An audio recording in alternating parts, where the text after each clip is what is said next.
Assalamu alaikum wa rahmatullahi wa barakatuhu.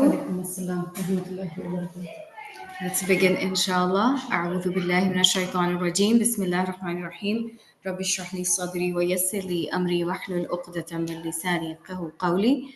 So we're doing a parent enrichment, mashallah, with Rising Star, and today's topic is signs you are raising them well, inshallah. Subhanallah, that's our most top concern, that we want to raise our children right. Yeah. Yep, it's a very big concern.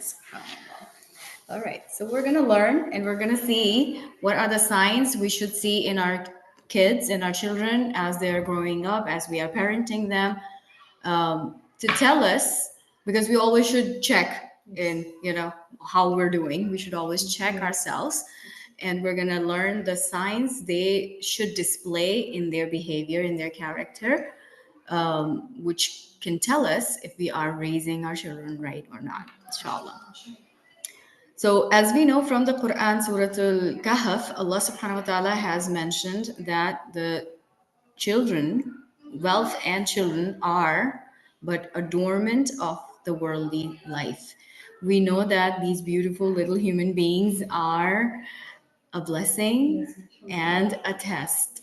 So when Allah subhanahu wa ta'ala blesses us with this person, this human being under our care, it is a huge blessing in the way that they bring a lot of joy to us. They bring pleasure to us. They are the coolness of our eyes. And they become the focus of our life for certain years of their life and our lives until they move on, and we don't have any control over them, subhanallah. But they can also be a test for us, because sometimes in trying to taking care of them, trying to make things good for them, doing things for them, we forget whether we are doing it right or not, whether we are doing it according to how Allah subhanahu wa ta'ala wants us to raise them, whether are we just making life easy for them or their akhirah as well. So that's the main reason when we start compromising our relationship with Allah subhanahu wa ta'ala for our kids. We sacrifice our salah, we sacrifice our relationship with Allah because of our children. We don't get to read the Quran as much. We don't connect with Allah subhanahu wa ta'ala. We don't take care of our own health, emotional, mental, physical health, because we just want to serve our kids and topmost priority to them. Yep. Yes. Alhamdulillah.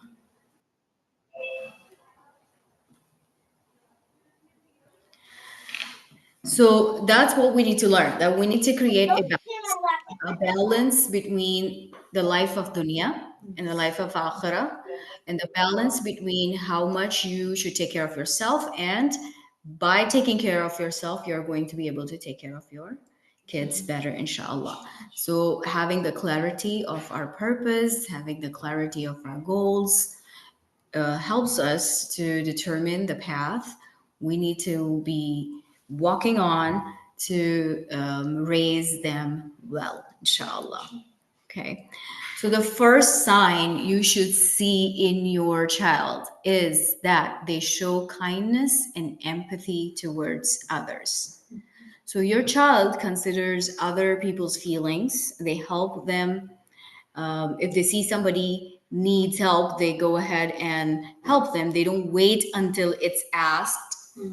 And they treat people with kindness. They're good listeners. They're not selfish people. They are open to listening to other people's opinions, ideas, suggestions.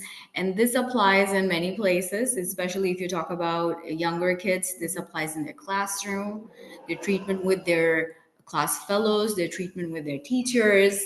And that's what we see as a important part of their character towards people around them.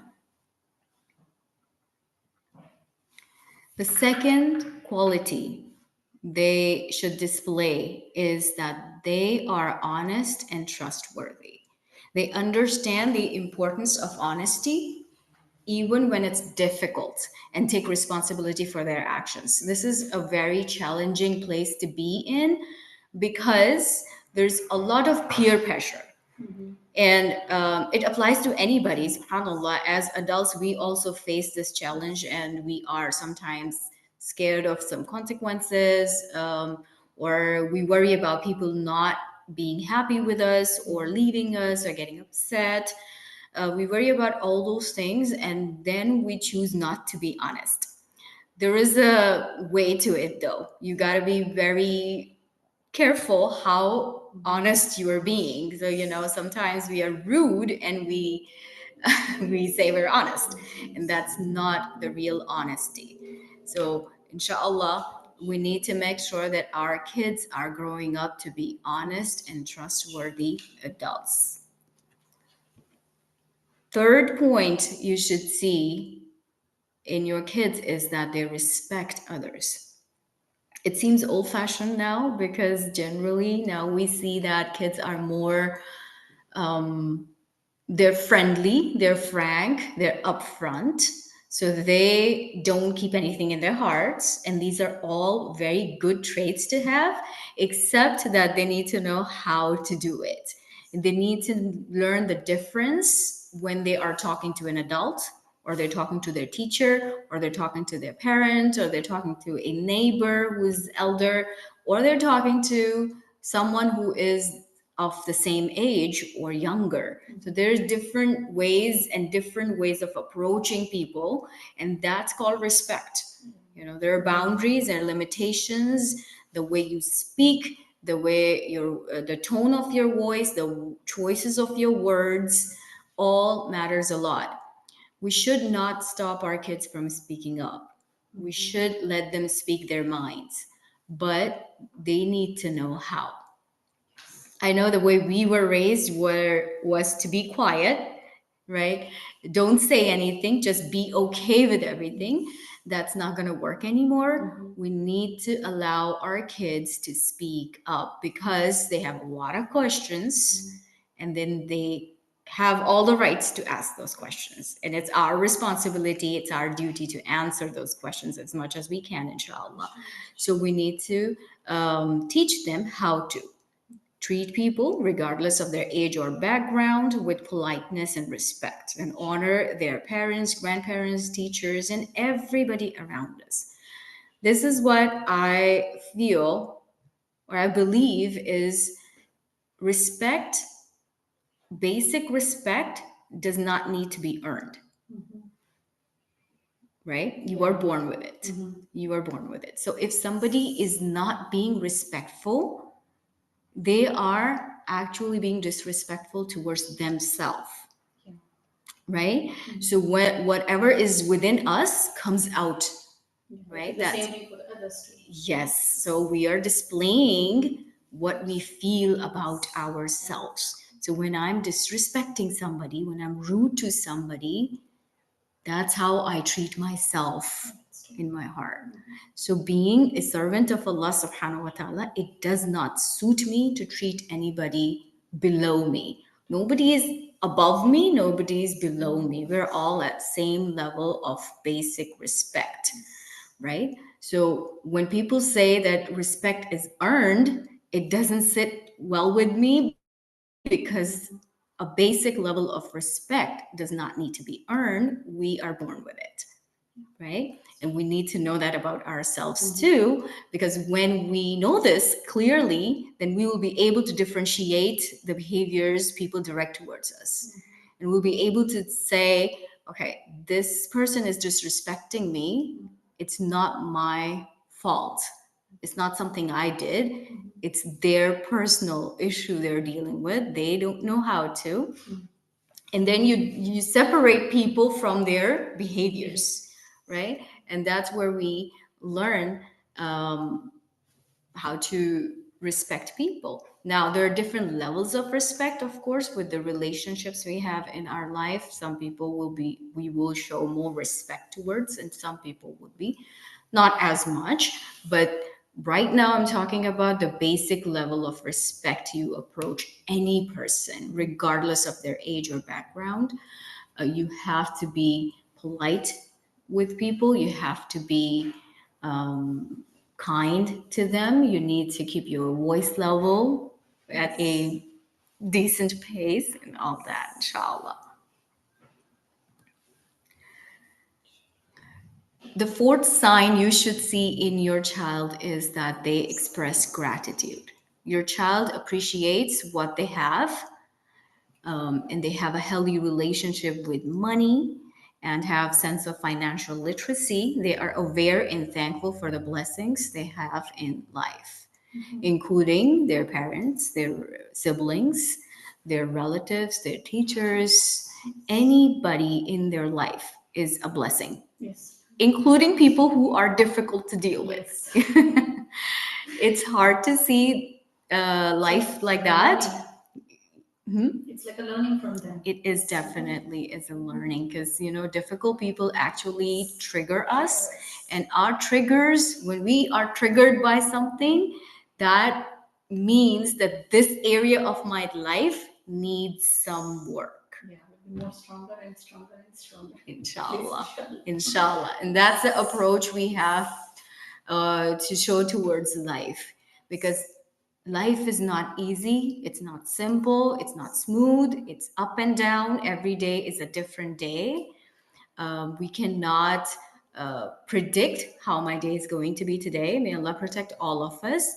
But slightest of the change sometimes upset us, because we are not accepting the fact that life is not the same every single day, right? So when we have the attitude of gratitude, that's when we're able to focus on the blessings rather than the pain and the difficulties in life. And that is when you actually start looking at the challenges and tests in your life as blessings. The Sahaba used to worry about it when they were not being tested. They would ask each other, worry about it, and wonder if Allah subhanahu wa ta'ala has forgotten us. SubhanAllah. So the fact that we have some challenges in life here and there, doesn't matter where it's coming from, it is all coming from Allah subhanahu wa ta'ala. We need to keep that in mind. That no human being has the ability to harm us or hurt us. Everything that is happening to us is happening for us, and that's from Allah subhanahu wa ta'ala, for our benefit, for our improvement, inshallah. The fifth point you should see in your child is that they show resilience in tough times. They don't give up easily, learn from their failures, and keep trying even when things are hard. Graceful attitude towards the setbacks in life. So the thing is, this is a big problem of today's generation, because they are I want to call it a victim, because they're victim of gentle parenting, that we just want to make life really easy and comfortable for them, remove any difficulty that's coming in their way, help them with their homework, a little bit frustration, and we just want to make them feel better. We don't let them work through things. We don't let them work harder to achieve something. Yeah. And if they grow up with that kind of mentality, when the real life hits, Very challenging. it's going to be really hard, because we as parents, as much as we want to, we're not going to be there with them forever, paving the ways for them, throwing flowers in their path. We're not going to be able to do that forever. That's why our goal as parents need to be preparing them for the life that's coming up. Yes, as an adult, because that's when they're going to be in the real world, that's when they're going to face the real problems, and they need to be able to have this characteristic, that's this trait of resilience, to bounce back. When we lack resilience, that's when we fall into depression. That's when we fall into all sorts of mental health issues, where we are unable to get back up. It's okay to feel sad, it's okay to be depressed for some time. Yes, there are challenges there, it becomes hard, but resilience is something that's going to keep making you bounce back. Okay, I cannot give up. As long as I'm alive, I cannot give up. I have to keep trying. I have to keep trying. SubhanAllah. So that's what we need to see in our kids. 6 points is that they are independent and responsible. So they take care of their belongings, they complete tasks without constant reminders, and can handle age appropriate responsibilities. And they don't expect an allowance for routine chores. Okay. So our kids need to know that as a part of a family, it is their contribution towards the family if they do the dishes, if they're washing. I don't want to say their clothes because they have to do their clothes. If they're washing your clothes, maybe. It's a contribution for them. If they fix a sandwich for the family today or themselves, even, if they come home and you're not home, they're able to fix a sandwich for themselves. We're not supposed to raise paralyzed adults. That's true. Yeah. So basic life skills is not a favor to me. It's a favor to yourself, because when you are able to take care of your cleaning, your clothes, your laundry, your food, and other necessary house chores without expecting a thank you or yay my child did this or good job you did your laundry today. Depending on the age, of course. For if a 5-year-old is doing that, yes, I'm going to make a big deal, but if a 12-year-old is doing that, that's okay. That's a normal thing. So we should not train them to receive praise or allowances just because they emptied a dishwasher today or took the trash out. So these are normal day-to-day life chores which everybody should be able to do. And then the financial no so they need to be responsible and independent, like taking care of themselves, inshallah. They're not depending on anybody. SubhanAllah, I see grown up people waiting for their parents to come home to fix them a meal. And that's not normal. Yes. That's not normal. Regardless if it's a boy or a girl, I do not make any differentiation in that area because everybody needs to know how to survive in this dunya. Yes, it's very important for them. Yeah, inshallah. So they have, number 7 is that they have a strong sense of right and wrong. So they know the difference between right and wrong.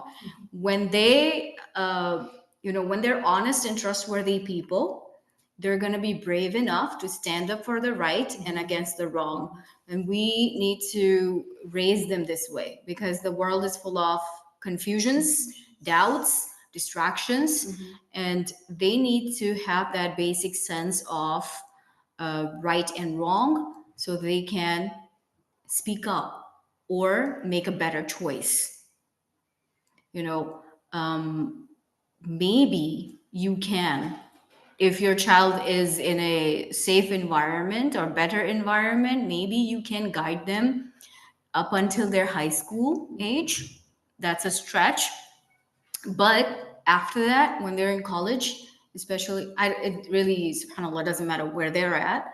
But if they are in college and they don't know this, they don't know what is right and what is wrong, they're going to be lost. They're going to be lost. They're going to be destroyed. They're going to be affected, influenced, everything. And that's going to be hard on them. It's hard.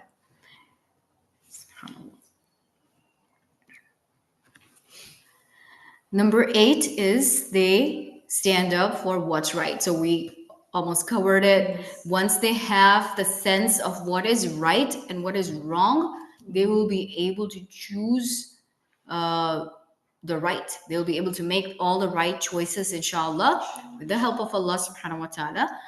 And not only for them now, we need to see what they feel about others when they see injustice happening, when they see unfair behaviors. Are they standing up for others?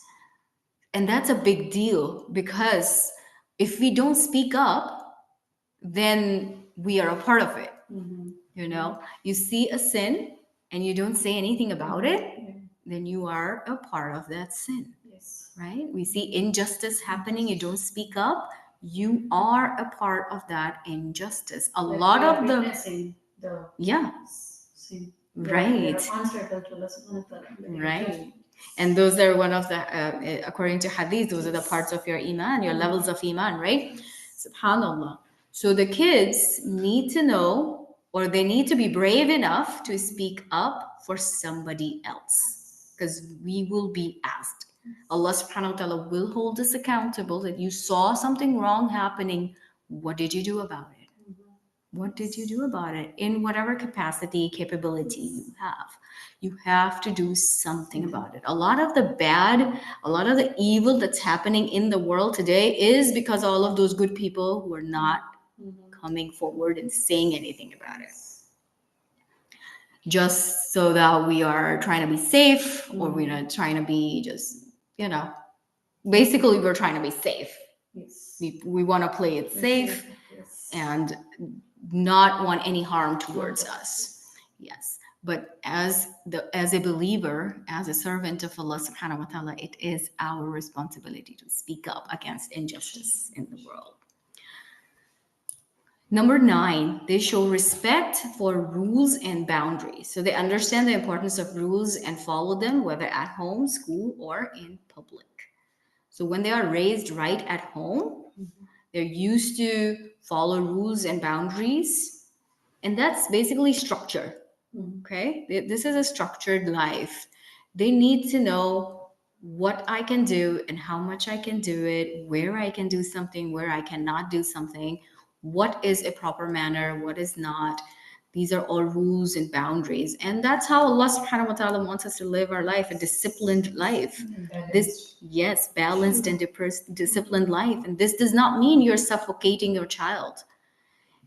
According to their age level, you are going to train them to follow the rules and regulations and boundaries so that they know that if they are not allowed to throw a tantrum at home, they'll know not to throw a tantrum in the grocery store, right?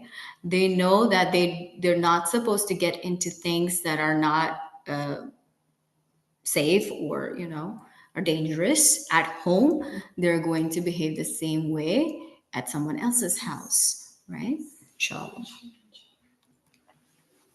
Number 10 is that they have good manners. So they're polite, they say please and thank you, respect elders, and practice good manners and etiquettes.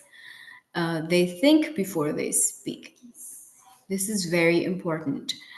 We are missing on please and thank yous. Somehow it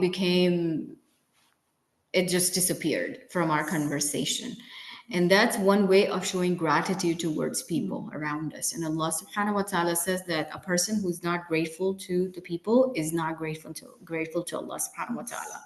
So we need to make sure that we are raising them to respect elders, to use better language, better words, and showing manners around people and by themselves as well. It's important. So the thing is that, yes, sometimes we behave well when we are around people, but when we are by ourselves, then we are somebody else. That's a good way of knowing who you are, really. You are what you are when you're alone. So teach that to your kids as well, inshallah. Number 11 is that they are curious and they love learning. So they ask a lot of questions. I don't think we have a problem with that, mashallah. They explore new ideas and enjoy learning both in and outside of school. So the thing about this is, yes, they do have a lot of questions. And at a young age, you might not be able to teach them how to ask a question or what questions should be asked, but build on that from start, that not every question is a good question. So eventually, not right away, at a point where you will have to let them ask whatever's coming out of their mouth. That's fine, they can ask. So they have this liberty or comfort that they can come to you and ask you anything they want. But as they grow older, past the age of 10, I would say, they should start learning about what is a good question. A good question is something that is focused, that is with purpose, and that's going to help them make their life quality better, or help others, or help the world in some way. So their questions also need to be You should good not questions. hurt any of others when Yeah. asking the questions. Some emotions depends on the situations. Correct. Yes. Mhm. Inshallah. So, and the tone of the way you Yes. ask the Mhm. question, your question may be good, Mhm. but the way you're Yes, asking yes. it also matters. Sometimes they ask you in a way that you don't want to answer that. But then that's what we're teaching them, inshallah, that they are definitely welcome to ask questions, but it needs to be done in the right manner, and with politeness. Never discourage your child from asking questions, because that's how they learn, and that's how they push us to learn too. So our children, when they ask us questions and we don't know the answers, that's when we know that we need to do something about it. Because up until certain age, they will come to you, and after that age, and I want us to mark that age to age 10. We're lucky if we get up until 12 or 13, or we have a very, very, very good kid, maybe later. but but but may Allah protect all of them. If we are not answering those questions, or we're not the person they can come to, then they're going to ask somebody else. And there's a lot of people out there who are going to misguide our kids. Yeah, subhanallah. So we need to make sure that we are allowing our kids to ask as many questions as they want. Plus, we are also delivering it. If we don't know the answer to it, we can tell them, hey, let's look it up together. Like, good question. I don't even know that. Let's find out. So they will know that, yeah, you're a human being. You don't know everything, and that's okay. Nobody knows everything. It's only Allah subhanahu wa ta'ala who knows everything. SubhanAllah. Okay. Number 12 is they apologize when they're wrong. It takes courage and bravery to apologize. They understand when they've made a mistake and genuinely apologize. This shows that they are humble and they take ownership and accountability of their behavior. So they are well aware of themselves. They know that they are human beings and they can make mistakes, and their mistakes may hurt other people's feelings. So they are not holding it off or being arrogant about it. They will apologize as soon as they realize they have made a mistake and hurt someone's feeling. And this does not mean you're always apologizing. There is a thing as real apology, and then there is a thing as just a habit. So we should not be habitual on that, because when you say you're sorry, you mean it. And when you mean you're sorry, you try not to repeat those mistakes, inshallah. It's a part of apologizing. Number 13 is that they can communicate their feelings. This is a huge problem, not only with this generation, but also with the generation prior to this, which is us. We don't know how to regulate our emotions. So instead of lashing out, they express their emotions in a healthy and constructive way. They practice good emotional regulation. It is the skill to have. If you have nothing, if you don't take anything else from this session today, take one thing. If you want to pick one thing from this session today, this is it. That they can communicate their feelings right. Emotional regulation will help you improve in your communication with other people and people dealing, and yourself too. You're not gonna be, you're not gonna end up mistakes that you have to apologize for. So you will be able to think before you speak. You will be able to calm yourself down better. You will be able to separate emotions from the event. You will be able to separate the person from the behavior. you would be able to manage your anxiety, depression, all that stuff, anger, all that stuff, and that's very much needed in today's time. Number 14 is that they are generous and willing to share. So they're willing to share their toys, snacks, and time with others. Sharing is caring. We all hear about that a lot. But how much of it do we do willingly? Yes. Right? So that's the thing. We need to encourage them to be open to sharing. And then sometimes, some things they might not want to share, and that's okay. That's okay. But in general, their personality should have this trait, and when they grow up, they'll be able to share more with the outside world. As a little child, your world is your toys and your snack, but when you grow up, you know that there is so much more out there, and there's so many people who might need our help and support, however we can, through our money or our talent or our time. And that's how we give back to the community. And even Allah subhanahu wa ta'ala loves that from us.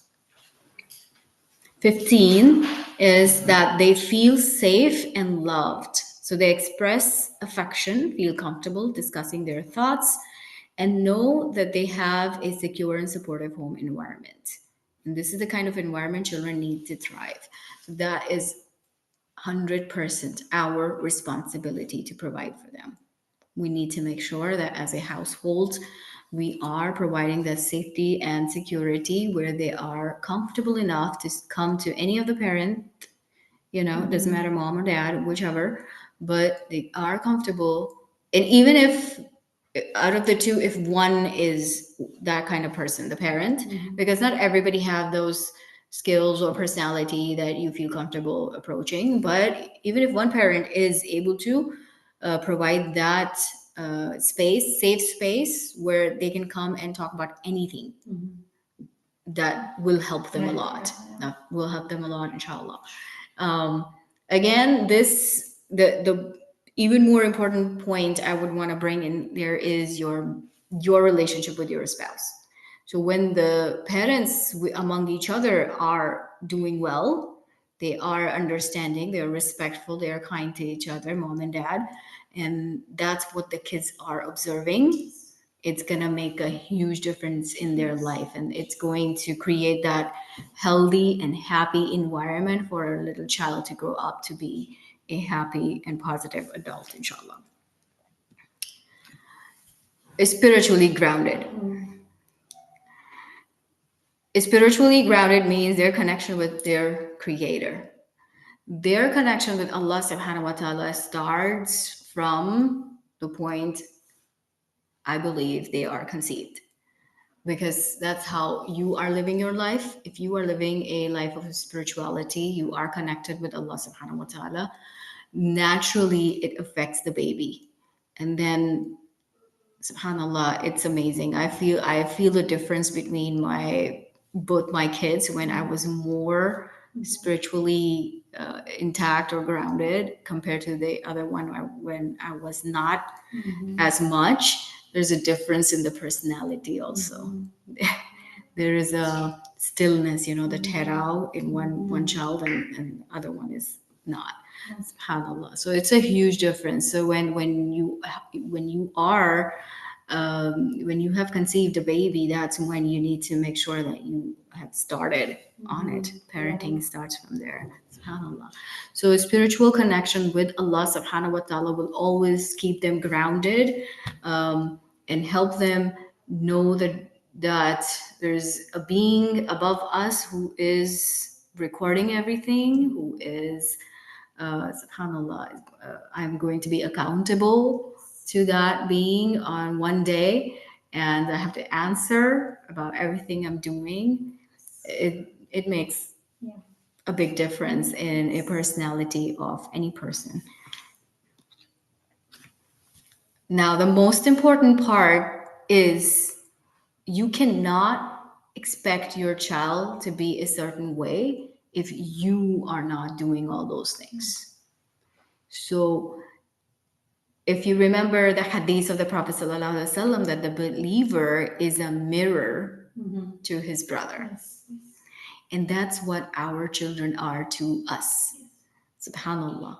The moment that changed my life was when I started to see myself in my child, and not the good stuff. Not the good stuff.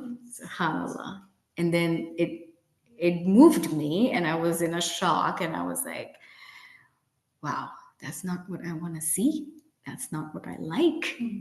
So I know now that I needed to do something about myself, so that is going to transfer into my child. And that's where what I should be seeing in them. That's when all of the 16 signs we just talked about are going to appear in my child if I'm the one practicing them too.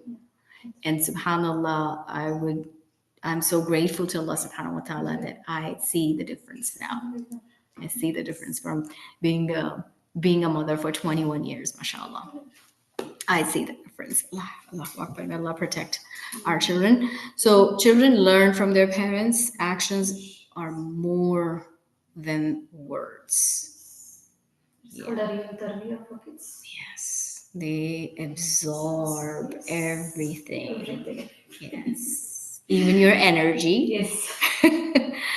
They absorb everything. Indeed, Allah does not change the condition of a people until they change what is in themselves. So if you are seeing some problematic behaviors in your child, think about it. Reflect on your own self 1st. So maybe there is something you are doing that is causing that. These are reminders from Allah also. When we see our child not behaving the way we would like them to, is a reminder to me, hey, what am I doing wrong here? How am I contributing to that situation or that behavior? So we need to check our hearts. Subhanallah. And this is the Surah Al-Kahf. This is an ayah number 77, Surah Al-Kahf. So they moved on until they came to the people of a town. They asked them for food, but the people refused to give them hospitality. They found a wall ready to collapse, so the man set it right. Musa alayhi salam protested, if you wanted, you could have demanded a fee for them. Does it remind you of what we're talking about here?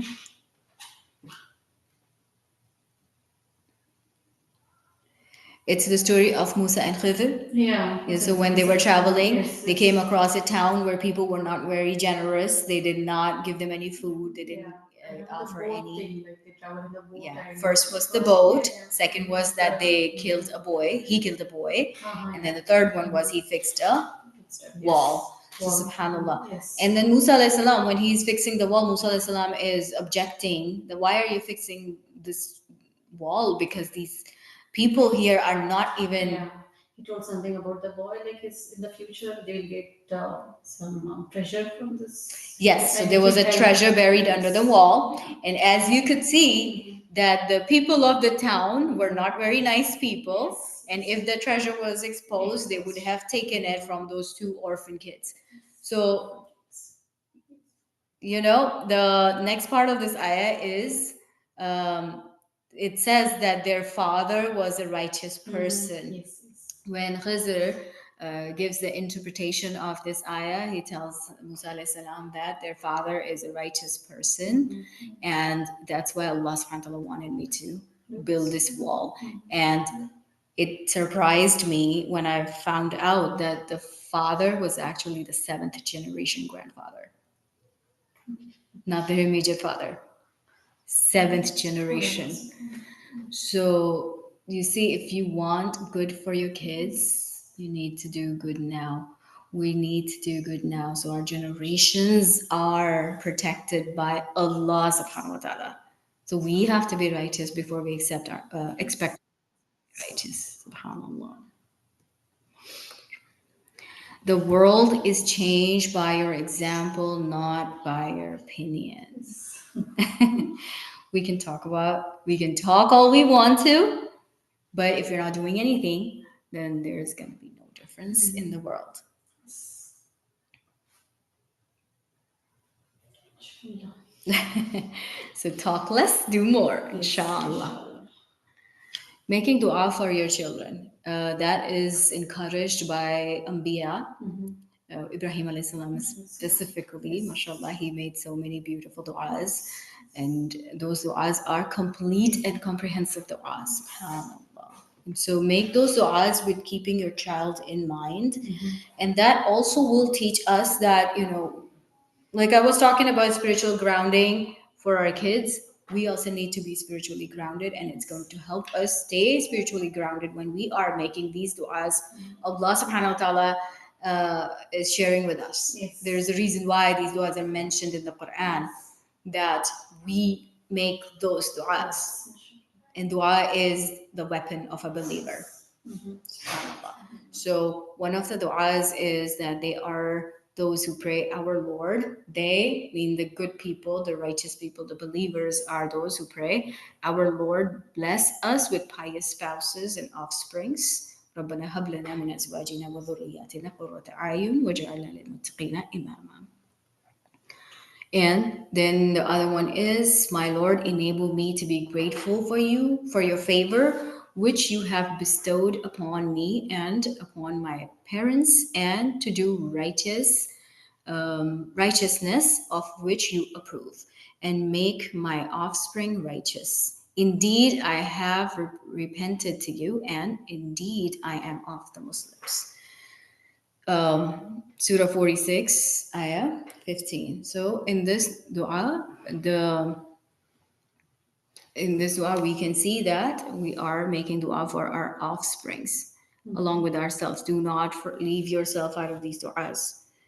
And you are also a sadaqah jariyah for your parents, right? And we see that from the ayah of Surah Al-Kahf, that the 7 generation. So it's 7 generation up and 7 generations down. Yes. That's how far our actions affect. Yeah, it's scary. So if I do good and it continues, I taught my son, my daughter something good, and they keep teaching it further down up till 7 generations. Whoever does that good deed, I'm going to get reward for that. And what I do, my grandparents up to 7 generation are getting reward for it. And it's vice versa. Same thing with our sins. Yes, so we have to be very careful about what kind of actions we are promoting. SubhanAllah. So that is it for today. Do you have any questions? Any reflections? Love to learn, practice, and implement in our lives. Inshallah. Yes, With inshallah. du'as. Inshallah. May Allah help us attain this knowledge and transform it into actions that are acceptable by Allah subhanahu wa ta'ala. May Allah guide our generations and keep them on the right path. Inshallah. So we will end here and we will meet everybody in a few minutes for the assembly. سبحانك اللهم وبحمدك أشهد أن لا إله إلا أنت أستغفرك وأتوب إليك. السلام عليكم ورحمة الله وبركاته. Assalamu alaikum wa rahmatullahi wa barakatuh.